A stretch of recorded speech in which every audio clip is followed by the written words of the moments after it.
अब बात महंत नरेंद्र गिरी की मौत की मिस्ट्री की। 48 घंटे से भी ज्यादा बीत जाने के बाद यह सुलझी नहीं। इस बीच आज महंत नरेंद्र गिरी ब्रह्मलीन हो गए।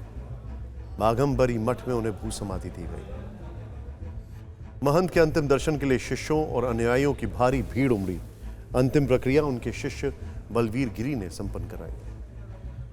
वहीं बलवीर गिरी, जिसे कथित सुसाइड नोट में महंत का उत्तराधिकारी घोषित किया गया, लेकिन वो सुसाइड नोट सच्चा है या झूठा, सवाल ये उठ रहा है। और सवाल बलवीर गिरी पर भी उठ रहे हैं। महंत की पोस्टमार्टम रिपोर्ट में क्या पता चला है और पहले दिन से शक के दायरे में रहे और गिरफ्तार हो चुके शिष्य आनंद गिरी ने पूछताछ में क्या बताया, ये सब हम आपको आगे बताएंगे।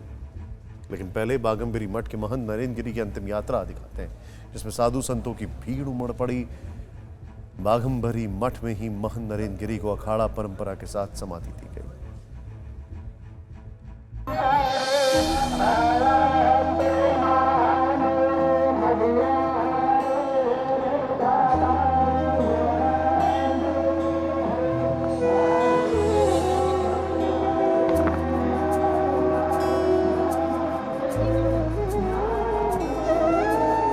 महंत नरेंद्र गिरी हिंदू धर्म के रक्षक, सनातन परंपरा और सभ्यता के पहरेदार, देश के प्रतिष्ठित और सम्मान प्राप्त संत ब्रह्मलीन हो गए हैं। बाघंबरी मठ के कद्दावर महंत, अखिल भारतीय अखाड़ा परिषद के अध्यक्ष और निरंजनी अखाड़े के सचिव महंत नरेंद्र गिरी को मठ में उसी जगह भू समाधि दी गई, जिसकी आखिरी इच्छा उनके कथित सुसाइड नोट में जताई गई थी।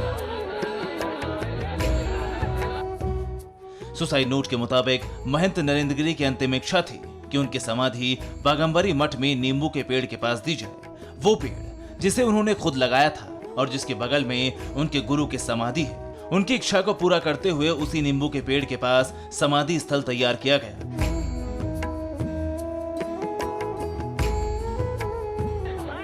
13 अखाड़ों के हजारों संत और श्रद्धालु पहुंचे थे। महंत नरेंद्र गिरी की अंतिम यात्रा में उनके प्रति अगाध प्रेम, श्रद्धा और सम्मान का सबूत है ये तस्वीर।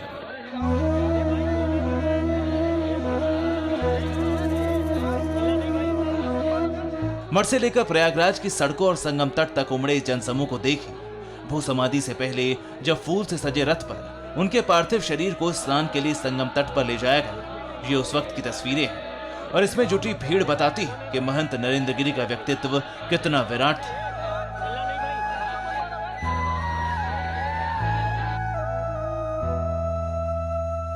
महंत नरेंद्र गिरी का प्रभाव जितना संत समाज और आम लोगों में था, उतना ही लखनऊ से लेकर दिल्ली तक सत्ता के गलियारों में भी। उनके आखिरी दर्शनों के लिए और अंतिम विदाई देने यूपी के डिप्टी सीएम केशव प्रसाद मौर्य और केंद्रीय मंत्री साध्वी निरंजन ज्योति भी पहुंचे। महंत नरेंद्र गिरी के लाखों अनुयायियों की तरह ही उन्हें भी यकीन नहीं हो रहा था कि हिंदुत्व का ये पुरोधा इस तरह सबको छोड़कर जा सकता है। हम सबको बहुत दुख है, बहुत पीड़ा है और इस तरह की घटना की कभी उम्मीद नहीं थी कि महाराज जी इस तरह से हम सबको छोड़ करके चले जाएंगे।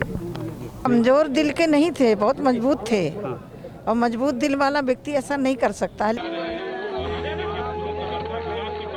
यकीन करना मुश्किल है, लेकिन सच ये है कि महंत नरेंद्र गिरी सबको हमेशा हमेशा के लिए छोड़कर जा चुके हैं, ब्रह्मलीन हो गए हैं। 13 अखाड़ों के सैकड़ों संतों की मौजूदगी में वैदिक मंत्रोच्चार के साथ भू समाधि दी गई। पहले गंगाजल और मंत्रों से जगह का शुद्धिकरण किया गया। 16 तरह के पूजा पाठ किए गए, नए वस्त्र पहनाए गए। जैसे एक संत का श्रृंगार होता है, उसी तरह से उनका श्रृंगार किया गया। उनके शिष्य और अनुयायियों द्वारा उन्हें पुष्पांजलि दी गई। नम आंखों के साथ और मंत्रों की गूंज के बीच महंत नरेंद्र गिरी को भू समाधि दी गई और ये पूरी प्रक्रिया बलवीर गिरी ने अपने हाथों से संपन्न की, जिन्हें कथित सुसाइड नोट के मुताबिक महंत नरेंद्र गिरी का उत्तराधिकारी माना जा रहा है। उसी सनातन परंपरा के मुताबिक बाघंबरी मठ में महंत नरेंद्र गिरी को भू समाधि दी गई और वो ब्रह्मलीन हो गए। लेकिन पीछे छोड़ गए अनसुलझे सवालों की लंबी फहरिस्त, मौत की ऐसी मिस्ट्री जिसमें कई पेज, कई एंगल, कई राज और कई किरदार हैं। महंत नरेंद्र गिरी ब्रह्मलीन हो गए हैं, लेकिन उनकी मौत का रहस्य गहराता जा रहा है। इस सिलसिले में आज पुलिस ने उनके पूर्व शिष्य आनंद गिरी और बड़े हनुमान के मुख्य पुजारी आद्य तिवारी को आमने सामने बिठाकर पूछताछ की। इनसे करीब 70 सवाल पूछे गए हैं। इसके बाद शाम करीब 3:45 बजे दोनों आरोपियों को सीजीएम कोर्ट में पेश किया गया। कोर्ट के बाहर वकीलों की भारी भीड़ थी, जिसके कारण बड़ी संख्या में सुरक्षाकर्मी तैनात किए गए। अदालत में सुनवाई शुरू हुई तो आनंद गिरी और आद्या तिवारी को कोर्ट ने 14 दिन की न्यायिक हिरासत में भेज दिया। इस बीच एसआईटी ने आद्या तिवारी के बेटे और इस केस के तीसरे आरोपी संदीप को गिरफ्तार कर लिया।